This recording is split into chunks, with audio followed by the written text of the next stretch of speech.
அரேபியாவின் மதினா அருகே பேருந்தும் டேங்கர் லாரியும் மோதிய விபத்தில் 42 இந்திய புனித யாத்திரை பயணிகள் உயிரிழந்துள்ளனர். விபத்தில் பலியானவர்கள் தெலங்கானா மற்றும் ஹைதராபாத்தை சேர்ந்தவர்கள் என்று முதற்கட்ட தகவல்கள் வெளியாகியுள்ளன.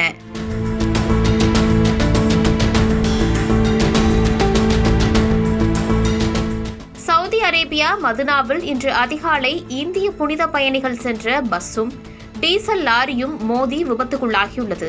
இதில் 42 பேர் உடல் கருகி உயிரிழந்துள்ளனர். 20 பெண்கள் 11 குழந்தைகளும் இதில் அடங்குவர் என கூறப்படுகிறது. விபத்து ஏற்படும் போது பெரும்பாலான பயணிகள் அயர்ந்து தூங்கிக் கொண்டிருந்ததாக சொல்லப்படுகிறது.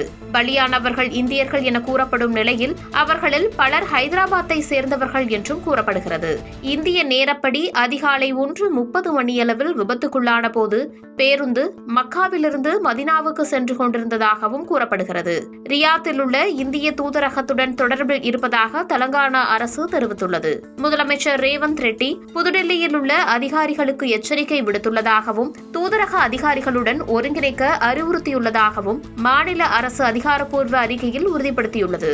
இந்த பேருந்து விபத்தில் இறந்தவர்களில் குறைந்தது 16 பேர் ஹைதராபாத்தை சேர்ந்தவர்கள் என்று முதற்கட்ட தகவல்கள் தெரிவிக்கின்றன என தெலங்கானா தகவல் தொழில்நுட்ப அமைச்சர் டி ஸ்ரீதர் பாபு தெரிவித்துள்ளார். அவர்கள் அனைவரும் மல்லேப்பள்ளியின் பசார்காட் பகுதியை சேர்ந்தவர்கள் என்றும் இறந்தவர்களின் அடையாளங்களை அதிகாரிகள் இன்னும் சரிபார்த்து வருவதாகவும் அவர் கூறினார். ஹைதராபாத்தை தளமாக கொண்ட 2 பயண நிறுவனங்களையும் தொடர்பு கொண்டு பயணிகளின் விவரங்களை ரியாத் தூதரகம் மற்றும் வெளியுறவு செயலாளருடன் பகிர்ந்து கொண்டதாக ஹைதராபாத் நாடாளுமன்ற உறுப்பினர் அசாதுதீன் ஓவைசி கூறியிருக்கிறார். மேலும் பாதிக்கப்பட்டவர்களின் குடும்பத்திற்கு உதவுவதற்காக அரசாங்கம் கட்டுப்பாட்டு அறை எண்களையும் வெளியிட்டுள்ளது.